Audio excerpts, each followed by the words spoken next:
It's time for the Fan Connection presented by AT&T. Every week we invite you, the listener, to connect with us by submitting your questions. At AT&T, connecting changes everything. And on USLNT, our connections with you will help grow the game. Okay, LD, time now for the AT&T Fan Connection, everyone's favorite time of the week. Also because we get to banter with Jordan. Jordan, how are you? I'm swell. Thanks so much for asking. Of course. Hello, JR. Hello.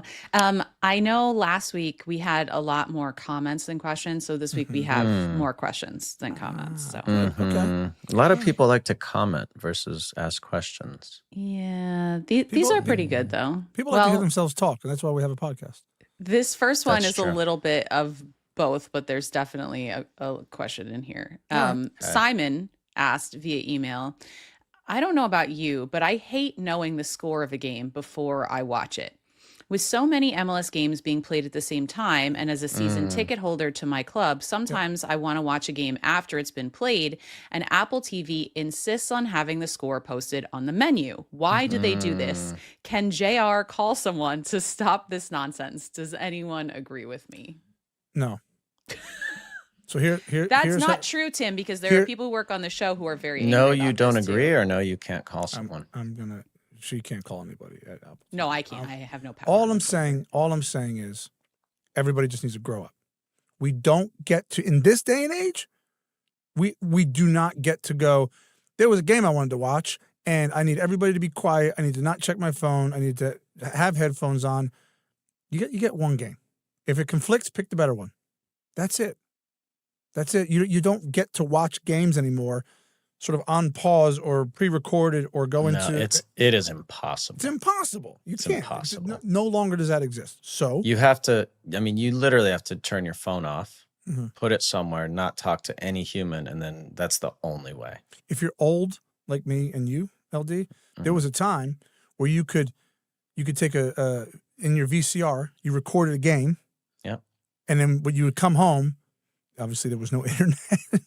You literally have a VCR tape and you're like, the game's on here.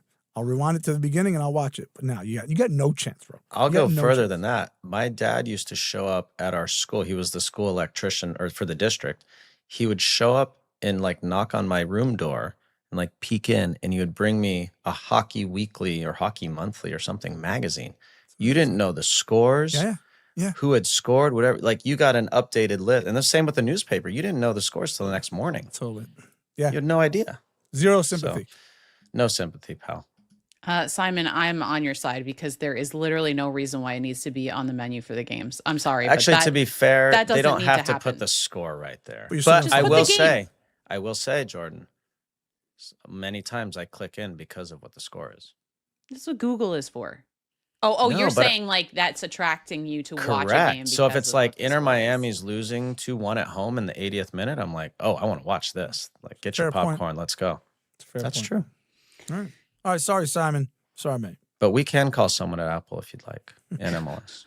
Okay. We'll just get on the phone with Don Garber and see if he can take care of that. Yeah. Can you just take the toggle off the top, Don? Yeah. Cheers. This next question is from Joel via email. He says, Funko, a company that makes pop culture collectible figures, has released a limited set of 5 U.S. men's national team figures. The lineup includes Christian Pulisic, Weston McKennie, Tyler Adams, Anthony Robinson, and Gio Reyna. I understand they want to make things they think people will buy, but do you think he is the 5th most popular U.S. men's national team player? He's the 5th most popular on this podcast. We talk about him all the time. Hang on. I'm on Funko as we go. I'm typed in Funko, toy company.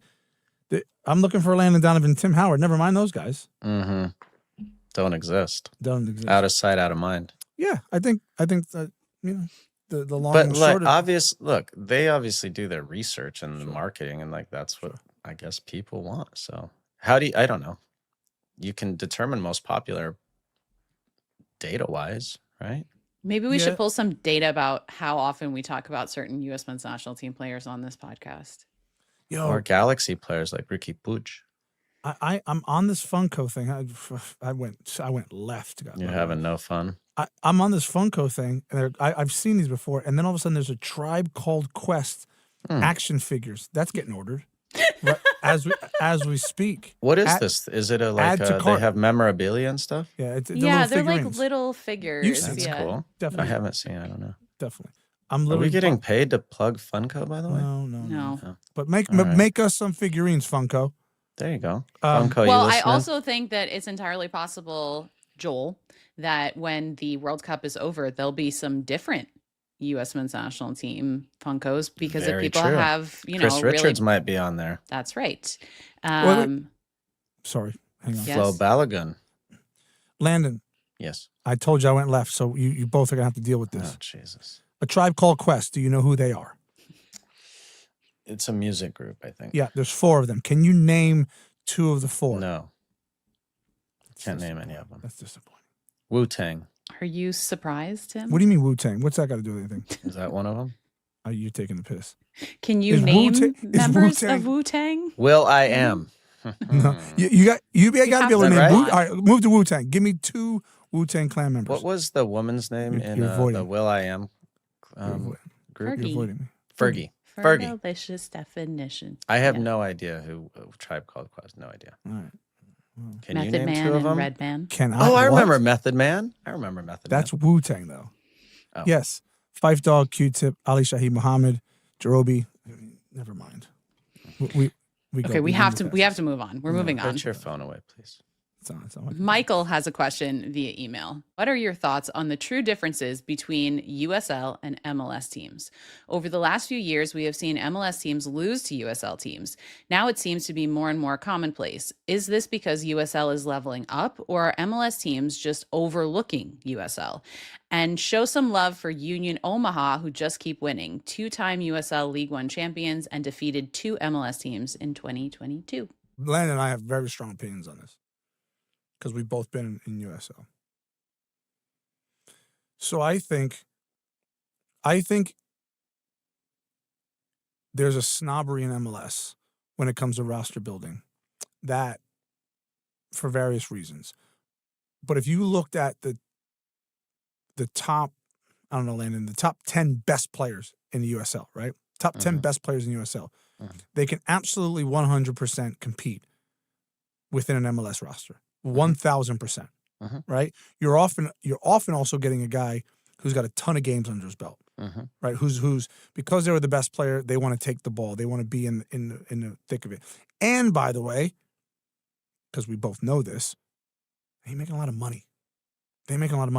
So they're easily attainable, and they're just not, because there's a snobbery around MLS and the way that certain GMs build rosters. So it's unfortunate, but yeah, I think USL is certainly getting better. I don't think it's the other way around. The challenge is the amount being spent on USL players versus over the last 5 or 10 years, the amount of increase versus the increase in MLS is not similar. Like the amount of money MLS teams spend now, I mean, they're going to spend $20+ million to acquire Josh Sargent in Toronto. An MLS or a USL top striker is making $150,000, right? And so certainly on the attacking end of the field, USL cannot compare even remotely close. Now, everywhere else around the field, there are a lot of guys who could fill out MLS rosters. A lot. Could they start?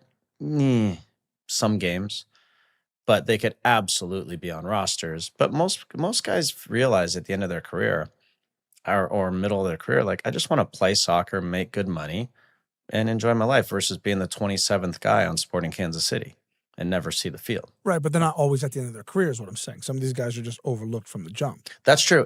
And to be honest, if I were an MLS club and I'm building out my roster, and look, there's lots of reasons why they don't.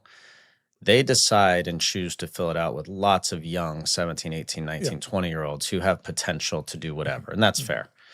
But if I were building out a club that you really want to compete and have 23, 25 really good players, having number 24 and 25 being a guy with 180 games in USL who's 25 or 26, I think is really smart, because it also makes training way better. Right, but the worst kept secret in MLS, LD, and now you want to talk about soapbox. Who overall, What teams are producing young talent? None. Who's Philly, maybe. Philly sells a couple players. Overall, we're Yeah, not you're right. selling young talent. And by the way, when you take a It's 16, true. 17-year-old and you nurture them, they're on the next plane in 3 years, 4 years when they don't pan out. And you're like, Yeah. I think it's a little bullshit.